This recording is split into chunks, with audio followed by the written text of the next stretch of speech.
Assalamualaikum warahmatullahi wabarakatuh. Bismillahirrahmanirrahim. Innal hamdalillah nahmaduhu wa nasta'inuhu wa nastaghfiruh wa na'udzu billahi min shururi anfusina wa min sayyiati a'malina. من يهده الله فلا مضل له ومن يضلل فلا هادي له وأشهد أن لا إله إلا الله وحده لا شريك له وأشهد أن محمدا عبده ورسوله صلوات الله وسلامه عليه. أما بعد فإن أصدق الحديث كتاب الله وخير الهدي هدي محمد صلى الله عليه وسلم وشر الأمور محدثاتها فإن كل محدثة بدعة وكل بدعة ضلالة وكل ضلالة في النار. معاشر المسلمين والمسلمات إخواني وأخواتي في الدين أعزكم الله. Alhamdulillah, kita memuji Allah Subhanahu wa taala dan kita bersyukur atas nikmat yang Allah Subhanahu wa taala karuniakan kepada kita sekalian. Di antaranya nikmat yang begitu besar adalah diberikan kita sehat, nikmat kesehatan oleh Allah Subhanahu wa taala. Nikmat waktu yang luang, sehingga alhamdulillah pada kesempatan ini kita bisa melanjutkan majlis ilmu di Masjid Al-Imam An-Nasa'i yang semoga insyaallah yang diberkahi oleh Allah Subhanahu wa taala. Ikhwani fid din azakumullah. Kemudian ingatlah bahwa ilmu yang kita dengarkan, yang kita ketahui bukan hanya sekedar menjadi referensi bagi kita, bukan hanya sekedar menambah wawasan, tidak. Akan tetapi ilmu yang kita ketahui yaitu supaya menambah amal kita kepada Allah Subhanahu wa taala. Karena sungguhnya ilmu ini akan dimintai pertanggungjawabannya oleh Allah Subhanahu wa taala. Nabi alaihi salatu wasallam katakan dalam sebuah riwayat dari sahabat Abu Barzah Al-Aslami, Nabi Barzah Nadlah bin Ubaid radhiyallahu anhu qala Rasulullah la tazulu qadama 'abdin yawmal qiyamati hatta yus'al an umrihi fima afna wa an jismihi fima abla wa an ilmihi fima fa'al wa an malihi min ayna iktasabahu wa fima anfaqa. Rawahu Tirmidzi. Yang artinya sungguh tidak akan bergeser kaki seorang hamba di hari kiamat sampai dia ditanya oleh Allah pertama tentang umurnya, di mana dihabiskan. Apakah dihabiskan umurnya pada tempat yang maksiat ataukah dihabiskan umurnya untuk beribadah kepada Allah Subhanahu wa taala. Akan dimintai pertanggungjawaban kita oleh Allah umur kita. Maka barang siapa yang diberikan umur sampai 60 tahun oleh Allah dan mereka tidak juga berubah akhlak dan semuanya, tidak ada uzur bagi mereka. Barang siapa yang umurnya sampai 60 tahun tidak berubah agama mereka, justru semakin tua semakin dekat kepada maksiat, semakin tua semakin lalai, ini tidak ada uzur bagi mereka. Nabi alaihi wasallam katakan, a'dzarallahu limri'in akhkhara ajalahu hatta balagha 60 sana. Allah tidak memberikan uzur kepada seorang yang umurnya sampai 60 tahun. Kemudian akan dimintai pertanggungjawaban kita oleh Allah dalam jasad kita, tubuh kita. Di mana kita gunakan tubuh kita? Apakah tubuh kita gunakan untuk bermaksiat atau untuk taat kepada Allah Subhanahu wa taala? Dan tubuh kita ini ikhwan akan menjadi saksi di hadapan Allah Subhanahu wa taala. Allah berfirman dalam surah Yasin, al-yawma nakhtimu ala afwahihim wa tukallimuna aydihim wa tashhadu arjuluhum bima kanu yaksibun. pada hari kiamat dikunci lidah manusia oleh Allah Subhanahu wa taala. Pada hari kiamat ini kami kunci lidah mereka dan berbicara tangan mereka, bersaksi kaki mereka atas apa yang mereka lakukan. Maka tangan, semuanya anggota tubuh kita bersaksi. Sehingga apa?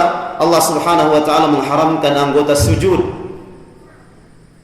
Ya, akan dimakan oleh neraka. Anggota sujud Bani Adam diharamkan oleh Allah Subhanahu wa taala, akan dibakar oleh api neraka. Kemudian yang ketiga, kita akan dimintai pertanggungjawaban kita oleh Allah dalam urusan ilmu kita. Wa an ilmihi fima fa'al, tentang ilmunya apa yang dia lakukan. Apakah ilmunya semakin dia berilmu, semakin dia yaitu bermaksiat kepada Allah, atau bagaimana? Diminta pertanggungjawaban kita oleh Allah Subhanahu wa taala. Kemudian yang terakhir yaitu wa an malihi min aina iktasabahu wa fima anfaqah, tentang hartanya di mana dia dapatkan, dari mana dia dapatkan dan ke mana dia belanjakan. Maka semoga kita menjadi orang-orang yang ilmu kita bermanfaat sehingga menambah khasyah, rasa takut kita kepada Allah Subhanahu wa taala. Ikhwani fi din, azakumullah. Kembali pada malam ini kita lanjutkan pembahasan dalam kitab Bulughul Maram yang ditulis oleh Al-Imam Al-Hafidh Amirul Mu'minin fil Hadith Ibnu Hajar Al-Asqalani Asy-Syafi'i rahimahullahu ta'ala rahmatan wasi'ah. Kita lanjut ya, bagi yang memiliki kitab, antum buka babul wudu ya, kita lanjut kepada bab wudu. Kita langsung ke bab wudu karena bab yang sebelumnya insyaallah banyak kita ketahui.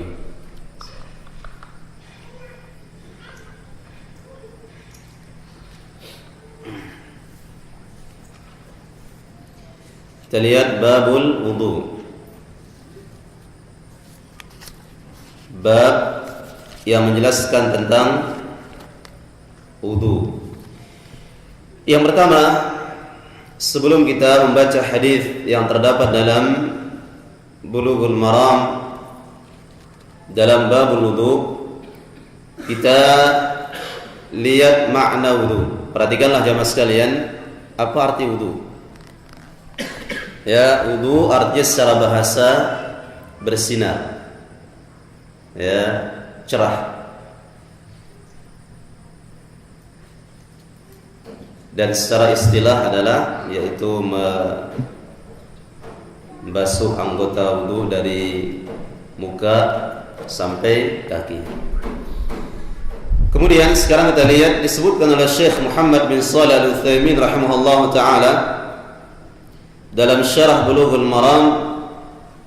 Beliau sebelum mensyarah beberapa hadis yang terdapat dalam babul wudu, beliau menjelaskan beberapa keutamaan dan keistimewaan berwudu. Kita lihat sekarang beberapa keutamaan dan keistimewaan wudu. Perhatikanlah ikhwani fillah azakumullah, di antara keistimewaan wudu yang pertama bahwa berwudu ya, ini akan menghapuskan dosa-dosa yang kita lakukan. Akan menghapuskan dosa yang kita lakukan. Dan juga akan mengangkat derajat seorang hamba. Ini yang pertama di antara faedah wudu. Nabi sallallahu alaihi wasallam bersabda dalam riwayat Al-Imam Muslim dari sahabat Abu Hurairah radhiyallahu taala an, Nabi katakan, "Ala adullukum ala ma yamhullahu bihil khataya wa yarfa'u bihi ad-darajat?" Qalu bala ya Rasulullah. Qal isbabul wudu'i 'ala al-makarihi wa kasratul khuta ila al-masajid wa intidharus salati ba'da as-salah fadzalikumur ribat wa dzalikumur ribat. Yang artinya Nabi alaihi wasallam katakan, maukah kalian aku beritahu kalian perkara yang menghapuskan dosa kalian dan akan mengangkat derajat kalian. Para sahabat mengatakan, apa itu ya Rasulullah? Nabi alaihi wasallam mengatakan, yang pertama, isbagul wudu' 'alal makari. Kalian sempurnakan wudu kalian walaupun dalam keadaan susah. Dalam keadaan dingin misalnya, bangun salat malam ya dingin, kemudian ya susah karena air, akan tapi wudunya sempurna. Ini yang pertama. Isbagul wudu' 'alal makari. Menyempurnakan wudu walaupun dalam keadaan susah, walaupun dalam keadaan sulit. Kemudian yang kedua, wa kasratul khuta ilal masajid, dan kalian banyak langkah kalian menuju masjid. Banyak langkah menuju masjid. Karena sungguhnya setiap langkah ini dicatat kebaikan oleh Allah Subhanahu wa taala. Banyak langkah kalian menuju masjid. Ini bisa menaikkan derajat dan bisa menghapuskan dosa. Maka orang yang paling jauh rumahnya dari masjid, mereka yang paling banyak langkahnya tentunya. Dan mereka yang paling banyak langkahnya, mereka yang paling banyak pahalanya dari Allah Subhanahu wa taala. Nabi alaihi wasallam bersabda dari sahabat Buraidah, Nabi katakan, inna a'zaman nasi fi salati ajra ab'aduhum ilaiha mamshan. Artinya orang yang paling banyak pahalanya di dalam salat adalah orang yang paling jauh jalannya. Orang yang paling jauh jalannya. Ya. Kemudian yang ketiga kata Nabi alaihi wasallam dalam riwayat yang tadi, yang pertama yaitu adalah yang bisa menaikkan derajat kalian, menghapus dosa kalian adalah wantidharus salati ba'da salat. Kalian menunggu salat, kalian habis salat menunggu salat yang berikutnya. Habis salat duduk menunggu salat yang berikutnya. Nabi katakan, fadzalikumur ribat, orang yang menunggu salat ini bagikan orang-orang yang ribat, artinya berjaga-jaga di medan perang. Subhanallah. Ini yang pertama di antara keutamaan wudu. Kemudian yang kedua, ikhwani fillah azakumullah, yang kedua kata Syekh Muhammad bin Shalih Al-Utsaimin, di antara keutamaan wudu adalah tetesan-tetesan wudu ini akan menggugurkan dosa yang kita lakukan. Karena sungguhnya dosa kita dari semua anggota tubuh kita. Sebagaimana Nabi alaihi wasallam katakan dalam riwayat yang sahih, innallaha kataba li ibni adam nasibahu minaz zina. Sesungguhnya Allah Subhanahu wa taala menetapkan bagi anak Adam bagian dari zina, anggota tubuhnya. Maka mata zinanya adalah memandang. Kemudian hati yaitu berkeinginan, dan yang membenarkannya adalah kemaluan. Maka tatkala seorang berwudu, ini akan menggugurkan dosa yang dia lakukan bersama tetesan-tetesan air dari wudunya, akan menghapuskan dosa yang dia lakukan. Sebagaimana Nabi alaihi wasallam menyebutkan dalam riwayat yang sahih dari sahabat Abu Hurairah radhiyallahu taala anhu, qala Rasulullah sallallahu alaihi wasallam, salatul jama'ati afdalu min salatil fadhi bi 27 darajah. Sesungguhnya salat jamaah ini lebih afdal daripada salat sendirian, melebihi 27 derajat. Wa dzalika annahu idza tawaddaa, afwan, riwayat yang lain Nabi alaihi salatu wasallam katakan, idza tawaddaa al-'abdul muslim, jikalau seorang muslim berwudu, faghassala wajhahu, dan dia mencuci wajahnya, membasuh wajahnya, kharajat min wajhihi kullu khati'atin nadhara ilaiha bi'ainihi ma'al ma'i aw ma'a akhir qatril ma'. Tatkala dia membasuh wajahnya, maka berguguranlah semua dosa yang diperbuat oleh matanya bersama tetesan-tetesan air. Wa idza ghassala yadayhi, jikalau dia mencuci tangannya, kharaja min yadayhi kullu khati'atin batashatha yadayhi ma'al ma'i aw ma'akhir qatril ma'. Jikalau dia mencuci tangannya, maka keluarlah, bergugurlah dosa yang dia lakukan oleh tangannya bersama tetesan-tetesan air. Wa idza ghassala rijlaihi kharajat min rijlaihi kullu khati'atin masyadha rijlah ma'al ma'i aw ma'a akhir qatril ma'. Tatkala dia mencuci kakinya, maka bergugurlah semua dosa yang dia lakukan oleh kakinya bersama tetesan-tetesan air, hatta yakuna naqiyan minadz dzunub, sampai dia suci dari dosa yang dia lakukan. Maka di sini ikhwani fillah azakumullah, bahwa wudu ini akan menggugurkan dosa yang kita lakukan bersama tetesan-tetesan air dari anggota wudu kita.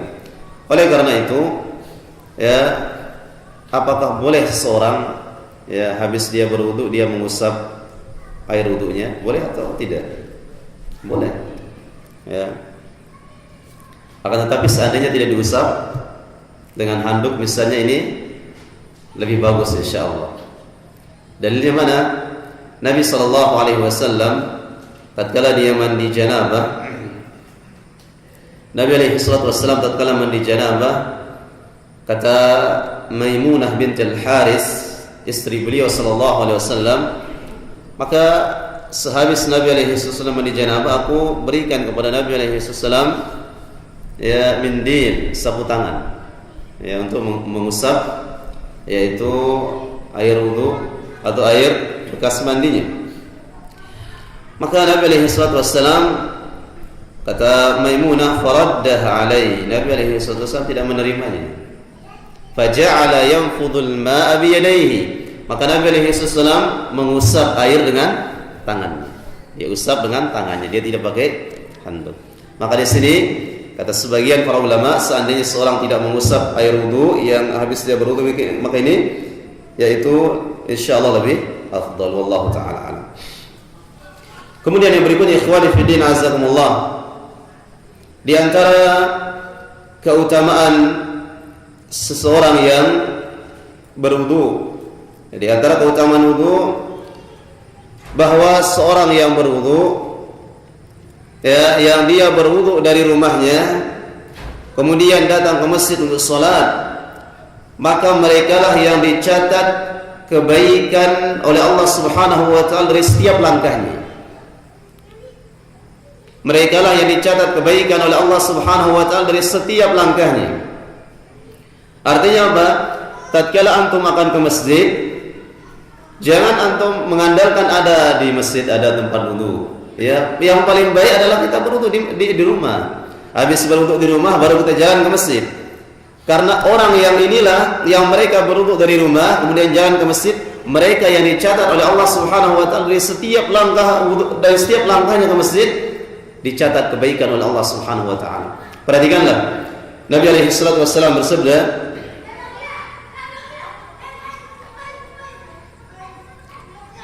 Nabi alaihi salatu wasallam menyebutkan, salatul jama'ati afdalu min salatil fardhi bi 27 darajah, bahwa salat jamaah ini lebih afdal daripada salat sendirian, melebihi 27 derajat. Kapan itu akan diberikan oleh Allah Subhanahu wa taala? Wa dzalika annahu idza tawaddaa, yaitu adalah jikalau dia berwudu dari rumahnya. Wa dzalika annahu idza tawaddaa fa ahsana al-wudu, dan dia memperbagus cara berwudunya. Summa atal masjida, sesudah dia berwudu maka dia berangkat menuju masjid. La yanhazuhu illa shalah, dia menuju masjid tidak ada tujuan yang lain kecuali salat. Lam yakhtu khutwatan illa rufi'at lahu biha darajah, maka tidaklah dia melangkahkan satu langkah kakinya kecuali akan diberikan satu kebaikan oleh Allah Subhanahu wa taala. Wa hutta anhu biha khati'ah, dan dia akan dihapuskan satu kesalahan oleh Allah Subhanahu wa taala. Dengan syarat apa? Dia berwudu dari rumah. Ya, bukan dia berwudu di masjid. Hadis ini sahih riwayat Imam Bukhari dan Imam Muslim. Ini yang ketiga.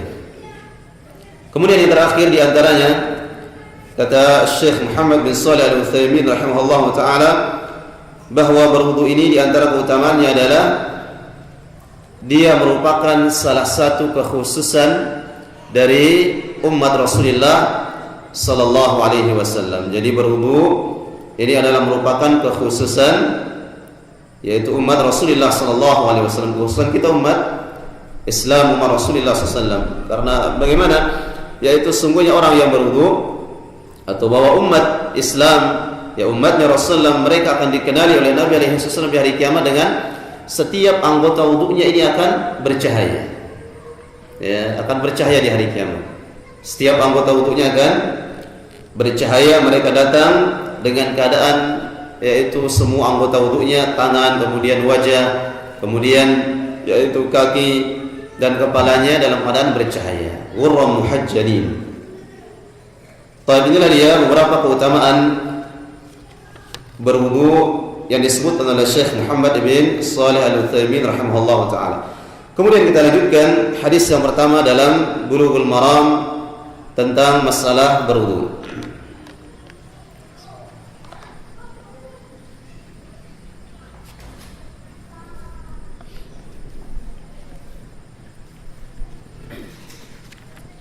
Nabi alaihi salatu wassalam bersabda,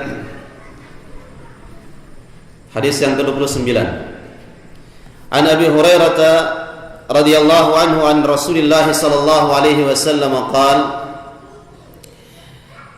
qala Rasulullah sallallahu alaihi wasallam laula an ashqa ala ummati la amartuhum bis-siwaki ma'a kulli wudu.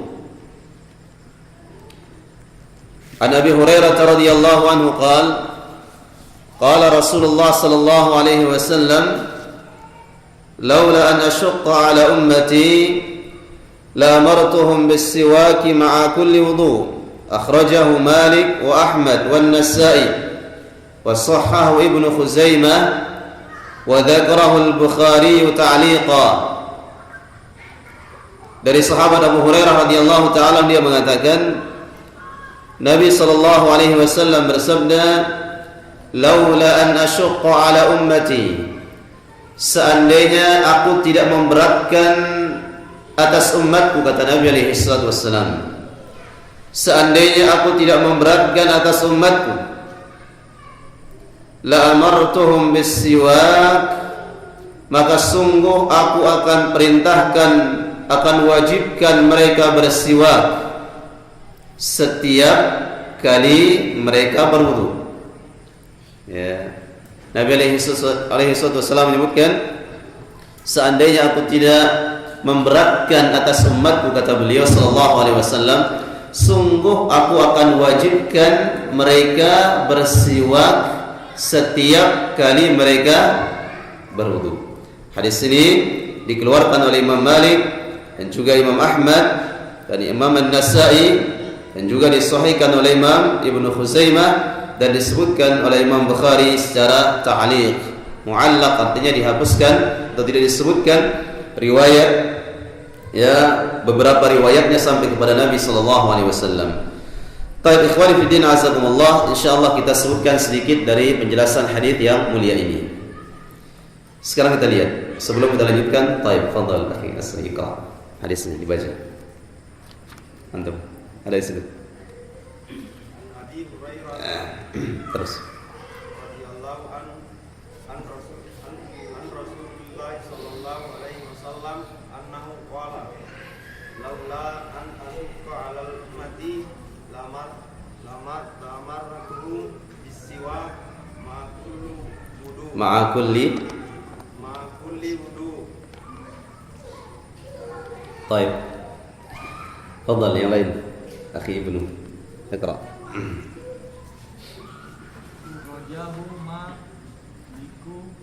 Ulang. An Abi Hurairah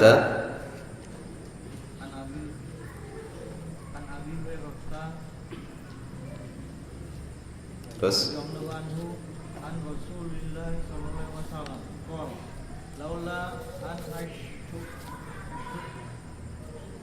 an ashqa alal ummati la amartuhum bis-siwaki ma'a kulli wudu. Baik. Kita lihat, qala Rasulullah laula an ashqa ala ummati la amartuhum bis-siwaki ma'a kulli wudu'in. Ada yang hafal kira-kira? Ya. Fadhal, siapa yang hafal? Laula an nashqa 'ala ummati la amartuhum bis-siwak ma'a kulli wudu. Fadhal. Langsung dimakan.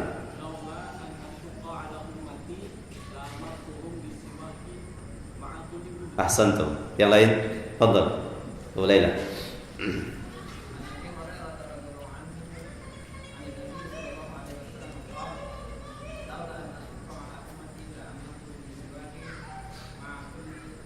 Barakallahu fikum. Kita lanjut. Insyaallah yang lain minggu depan. Ya. Supaya ilmunya melekat ya. Baik, harus dihafal. Ya, jangan hanya sekedar saya pernah mendengar. Begini dalilnya tapi tidak dihafal. Yang pendek-pendek usahakan menghafal ikhwan ya. Karena menghafalkan hadis Nabi SAW ini barakah insyaallah. Kita lihat hadis yang mulia ini, yaitu di antara faedahnya disebutkan oleh Syekh Abdullah Al-Bassam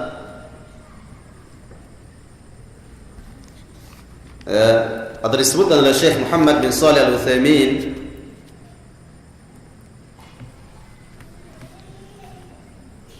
ya. Di antara faedah hadis ini ya, kita ambil dari ya, ucapan yang pertama Syekh Abdullah Al-Bassam rahimahullahu taala. Yang pertama, ta'akkul istihbabis siwak ma'a kulli wudu. Hadis ini menjelaskan tentang sangat ditekankan bersiwak setiap kali kita berwudu. Hadis ini menjelaskan sangat ditekankannya untuk kita bersiwak setiap kali berwudu. Wa anna sawabahu qaribun min sawabil wajibat.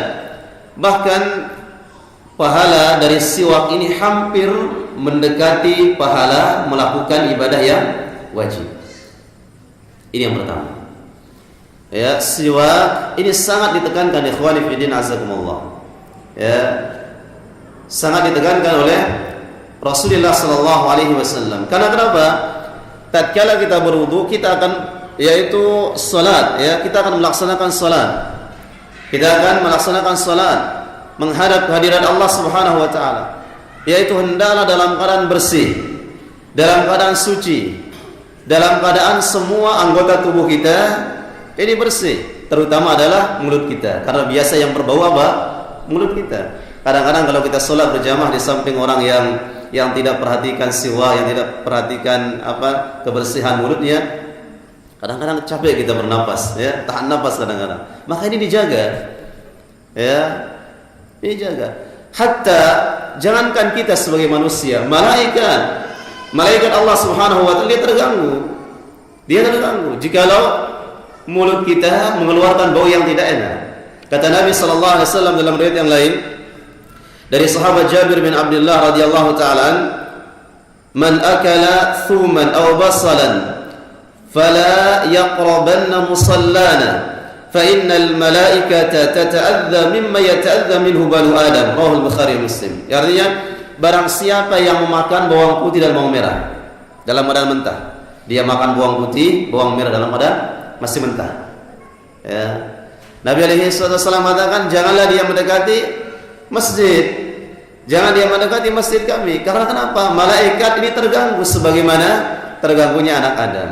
Malaikat terganggu dari bacaannya, dari napasnya. Allahu Akbar. Kita lihat di sini, ini bawang putih, bawang merah perkara yang biasa ya. Kita mencium baunya, apalagi yang lain. Ya, misalnya bau asap misalnya. Ya, bau asap. Seperti dikatakan oleh Ustaz Zainal Abidin, ya, masukkan dia apa? Yaitu makhluk pemakan rumput sudah ada, ya. Pemakan apa lagi? Daging sudah ada. Ya, pemakan ini sudah ada. Tinggal satu yang belum. Pemakan api. Baik. Ya. Apalagi asap ikhwan fiddin azakumullah. Atau misalnya tidak memperhatikan giginya, ya, napasnya, maka diperintahkan setiap kali kita berwudu untuk menghadap salat, maka diperintahkan untuk bersihkan mulut kita supaya malaikat tidak terganggu. Dan juga teman-teman atau saudara kita yang mereka teman kita salat, yang berjamaah dan sebagainya, ini tidak terganggu dari mulut kita. Ini diantara keutamaannya yang pertama, diantara kandungan hadis ini. Kemudian yang berikutnya,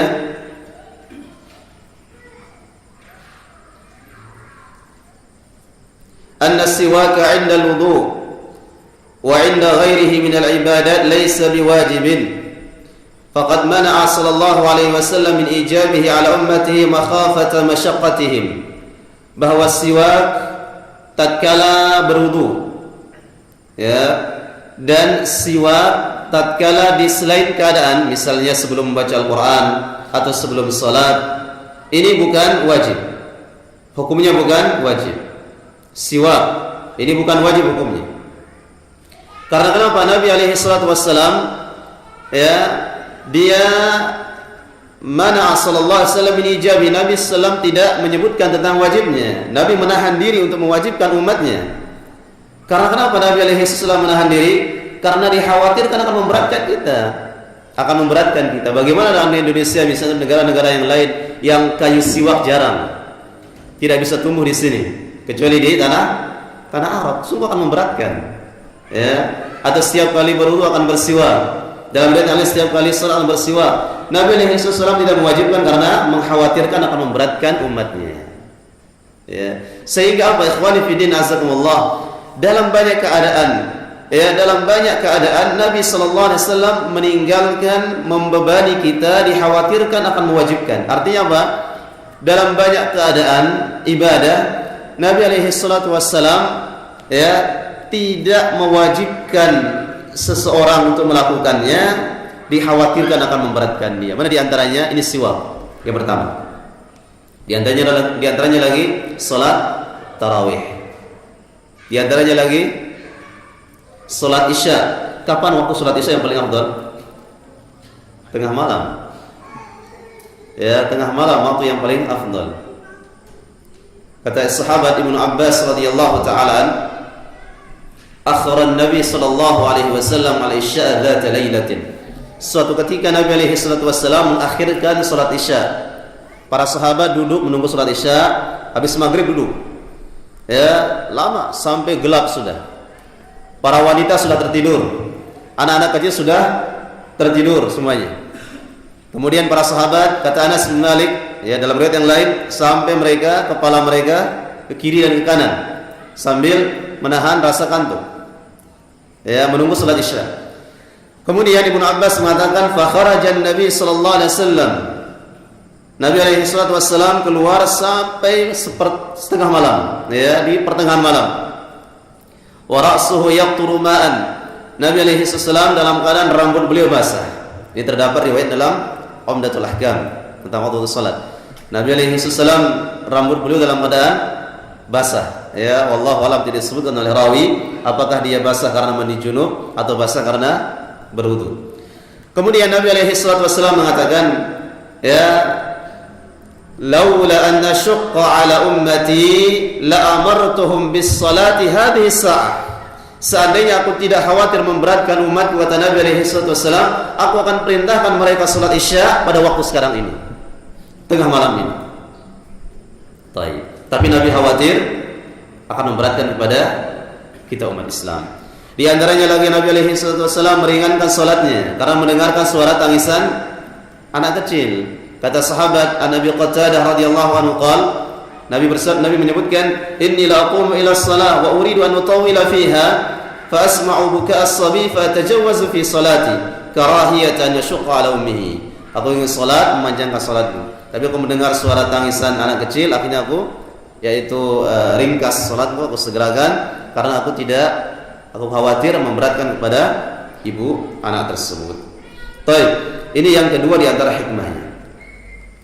Kemudian di antara hikmahnya yang lain, bahwa siwak adalah merupakan perkara yang sangat ditekankan oleh Rasulullah sallallahu alaihi wasallam. Ini di ikhwan fi din azakumullah. Siwak ini adalah merupakan suatu ibadah yang sangat ditekankan oleh Nabi alaihi salatu wasallam. Dan pada zaman sekarang ini, ya, pada masa sekarang ini, ya, jangankan yang lain, hatta kita, ya, jarang di antara kita yang bawa siwak, nggak ada mungkin sekarang. Ya, baik, ini di antara sunnah mahjurah, sunnah yang banyak ditinggalkan oleh kaum muslimin. Siwak, ya, dengan kayu siwak. Ya, Ini sangat ditekankan oleh Rasulullah SAW. Ikhwan, beda antara siwak dengan kayu siwak dengan sikat gigi, beda.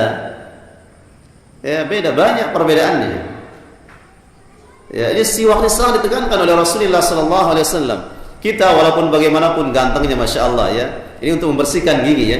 Bagaimanapun masya Allah dia ganteng, kemudian rambutnya masya Allah tampan dan sebagainya. Tapi tatkala dia ngomong keluar asap yang tidak enak misalnya, ya, atau misalnya giginya tidak bersih, maka ini akhwat lari, ikhwan, lari. Ya. Dan siwak ini Nabi alaihi salatu wassalam, kata Aisyah radhiyallahu anha, Nabi Aisyah ditanya, dengan apa Nabi alaihi salatu wassalam memulai kalau beliau masuk rumah? Aisyah ditanya, apa perkara yang Nabi alaihi salatu wassalam lakukan yang pertama kali kalau beliau masuk rumah? Aisyah mengatakan bisiwak. Nabi cari siwak. Siwak gigi baru ketemu istrinya. Jadi enggak lari. Ya, siwak. Kemudian bangun tidur, yang pertama kali siwak.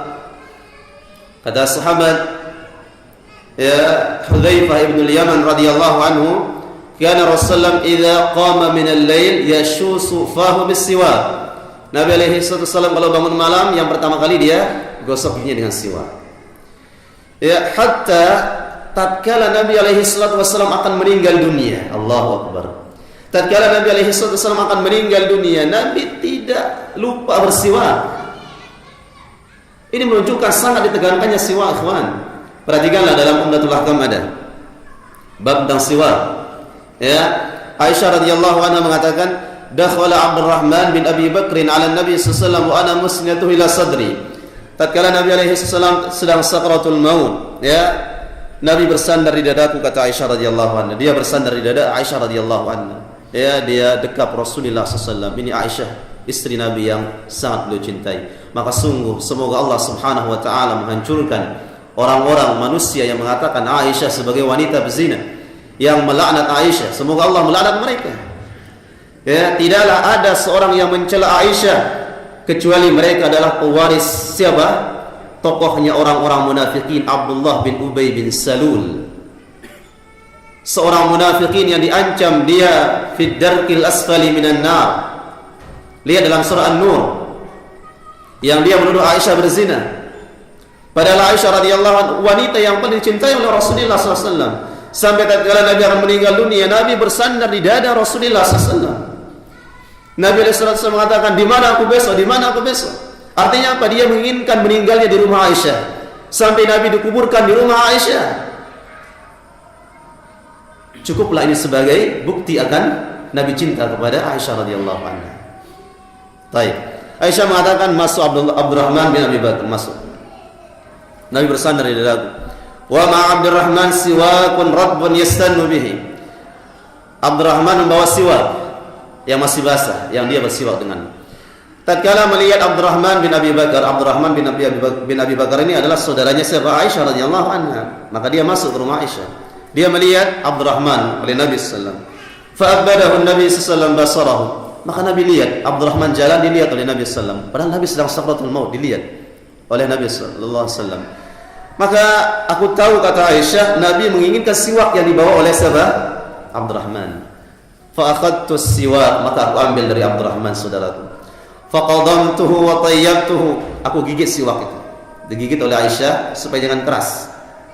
Digigit, kemudian dibersihkan, digigit dan dirapikan. Ya. Ini maknanya tatkala Nabi meninggal, liurku bersama liur beliau bercampur. Karena dia digigit siwak ini oleh Aisyah radhiyallahu anha, kemudian diberikan kepada Nabi alaihi salatu wassalam. Fastanna bihi, kata Aisyah, maka Nabi bersiwak tatkala sakratul maut, dia bersiwak. Fama ra'aitu yastannu istinanan qattun ahsana minhu. Aku tidak pernah melihat Nabi bersiwak dengan cara yang paling bagus melebihi pada waktu itu. Fama ada an faradha, belum saja Nabi habis bersiwak, maka Nabi mengangkat tangannya. Rafa'a yadahu wa usba'ahu, Nabi mengangkat telunjuknya dan Nabi mengatakan fir rafiqil a'la, Allahumma rafiqul a'la, Allahumma rafiqul a'la. Ya Allah, bawalah aku, ya Allah. Ya Allah, bawalah aku ke tempat yang tinggi, Jannatul Firdaus. Nabi mengucapkan 3 kali, thumma qada, kemudian Nabi meninggal dunia. Allahu Akbar. Ini menunjukkan apa? betapa besarnya keutamaan siwak, sampai Nabi alaihi wasallam tatkala beliau akan meninggal dunia, Nabi alaihi wasallam menyempatkan diri beliau untuk bersiwak. Demikian ikhwani fiddin azakumullah, ada 3 atau 4 keutamaan yang bisa kita ambil dari, atau faedah yang bisa kita ambil dari satu hadis Rasulullah SAW yang dari sahabat Abu Hurairah tentang siwak setiap sebelum berwudu. Kemudian yang terakhir, ya, kami sebutkan apakah bisa siwak ini tidak dengan, yaitu kayu siwak, ya, apakah bisa dengan tangan misalnya, atau dengan sikat gigi, atau dengan tisu atau apa saja misalnya untuk menghilangkan kotoran atau yang sejenisnya. Maka disebutkan oleh Syekh Muhammad bin Shalih Al-Utsaimin rahimahullah taala, beliau mengatakan, minal ulama man yaqul innahu la yahsulu fadlu siwak illa idza tasawwaka bil miswak. Sebagian ulama di antaranya Imam Ahmad, beliau mengatakan tidak mendapatkan keutamaan bersiwak kecuali dengan kayu siwak. Jadi antum sikat gigi sesering apapun sebelum wudu ini tidak dapat keutamaan kecuali pakai kayu siwak. Ini ucapan siapa? Imam Ahmad bin Hanbal. Wa minhum man kata Syekh Muhammad bin Shalih Al-Utsaimin rahimahullah taala, sementara di antara sebagian ulama mereka mengatakan bal yahsul lahu minas sunnah biqadri ma hasala minal inqa. Dia mendapatkan pahala sunnah, dapat dia, walaupun dia tidak menggunakan kayu siwak. Wa annahu yumkinu an yudrika sunnah idza tasawwaqa bi usbu'ihi aw khirqatin, dan dia insyaallah bisa mendapatkan pahala orang yang bersiwak dengan kayu siwak dengan dia bersiwak dengan tangannya misalnya, atau dia bersiwak dengan kain. Wa hadza aqrabu ila shawab, dan ini insyaallah lebih dekat kepada kebenaran. Kata beliau, ini lebih rajih insyaallah. Jadi bersiwak, membersihkan gigi dengan pasta, dengan sikat gigi, insyaallah dapat pahala. Ya, tatkala sebelum berwudu atau tatkala sebelum membaca Quran atau sebelum salat dan yang lainnya dari amalan-amalan yang diperintahkan oleh Allah Subhanahu wa taala. Kemudian beliau mengatakan, yaitu la syakka anna al-akmal wal afdal, dan tidak diragukan bahwa tentunya yang lebih utama, yang lebih sempurna, an yakuna bi'udil araq, yaitu menggunakan kayu araq, kayu siwak. Ya. Kemudian beliau mengatakan walakin law tasawwaka bil isbi', akan tetapi seandainya dia bersiwak dengan jarinya, awil khirqa, atau dengan kain, fa innahu yahsulu minas sunnah, dan insyaallah dia mendapatkan pahala sunnah Rasulullah sallallahu alaihi wasallam. Demikian ikhwani fillah azakumullah, satu hadis yang bisa kita ambil dari babul wudu dalam kitab Bulughul Maram. Semoga kita bisa mengamalkannya. Wallahu taala a'lam. Silakan, mungkin ada pertanyaan.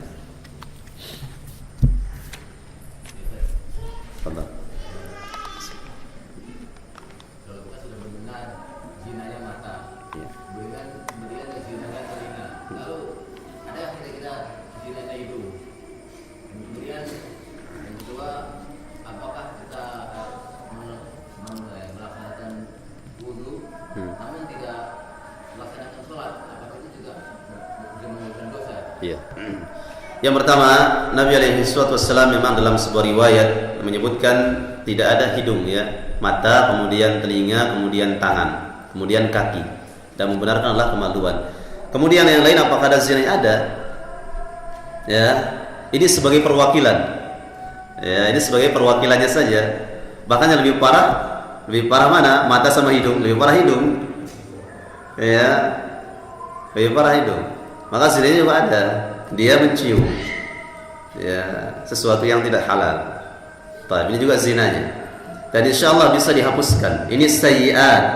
Ini sayyi'at, dosa-dosa kecil, insyaallah bisa dihapuskan oleh berwudu. Ya. Baik. Kemudian ketahuilah, mata ini terutama, ini adalah sumber fitnah yang paling besar.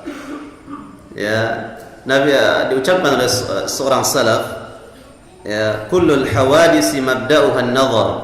Semua musibah, semua dosa awalnya adalah dari pandangan.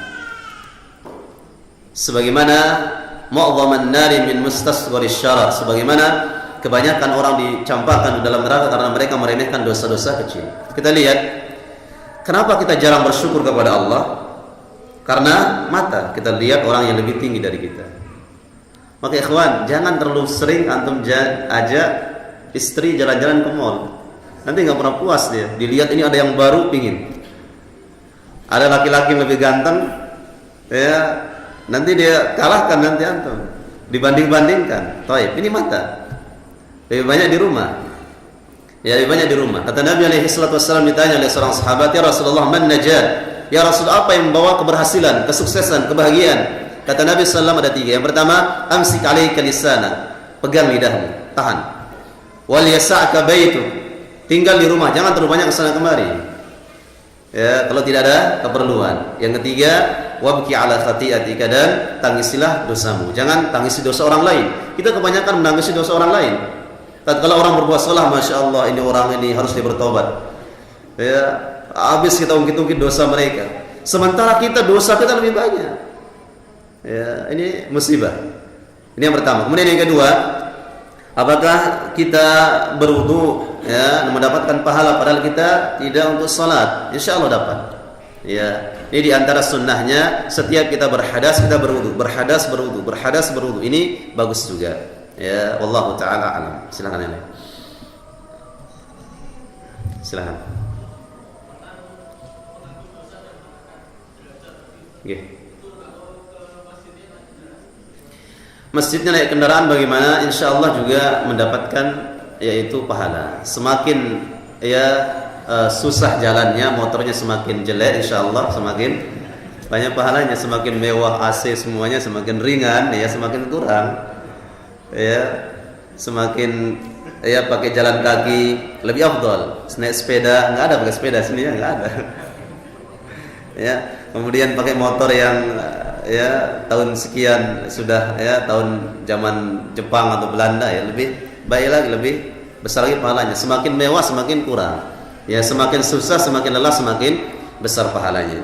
Ya, semakin susah semakin besar pahalanya. Nabi alaihi salatu wassalam menyebutkan dalam hadis yang sahih dari sahabat Abu Musa al-Asy'ari radhiyallahu ta'ala, basyiril masya'ina fid dhulami ilal masajidi bin nurit tami yaumal qiyamah. Artinya, berikanlah kabar gembira kepada orang-orang yang berjalan dalam keadaan gelap menuju masjid.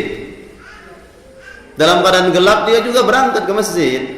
Dengan apa? Kabar gembira dengan apa? Bin nurit tami yaumal qiyamah. Diberikan dia cahaya yang sempurna di hari kiamat. Semakin susah semakin besar pahalanya. Lihat, ya, Nabi alaihi salatu wassalam datang berita kepada beliau Banu Salamah yang tinggal di jauh dari Masjid Nabawi, ingin rumahnya dia pindah ke dekat Masjid Rasulullah.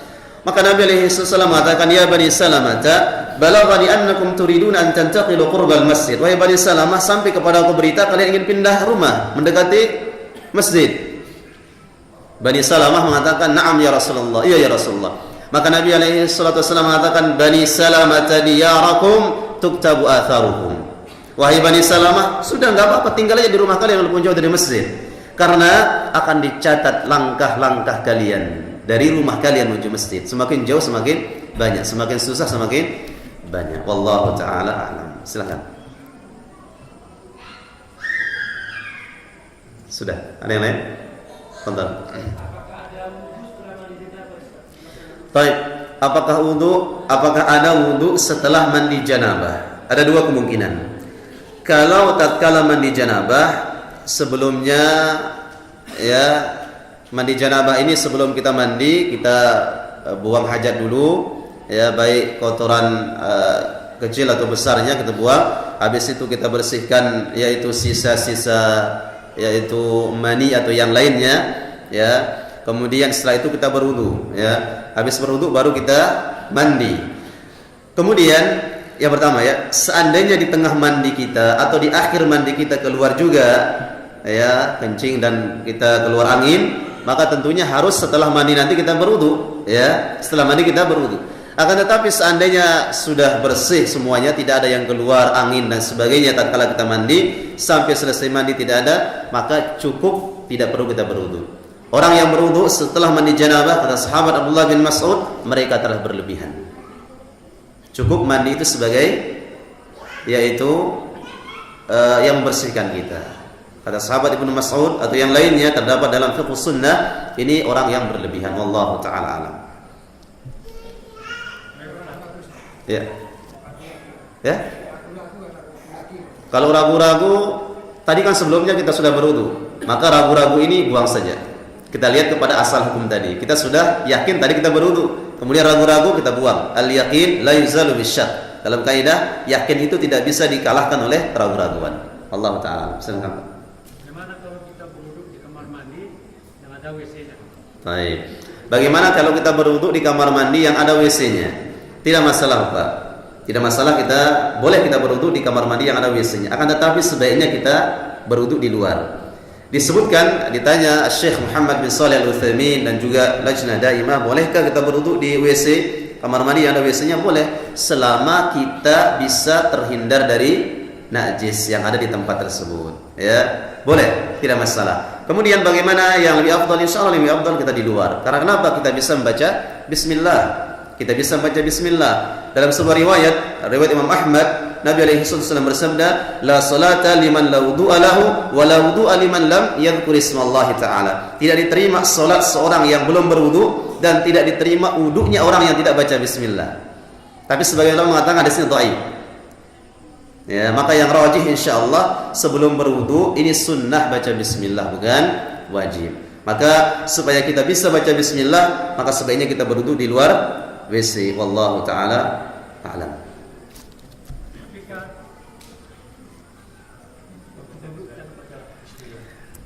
Berarti kalau wudu di dalam kamar mandi yang ada WC-nya, Pak, jangan berdoa di dalam. Ya.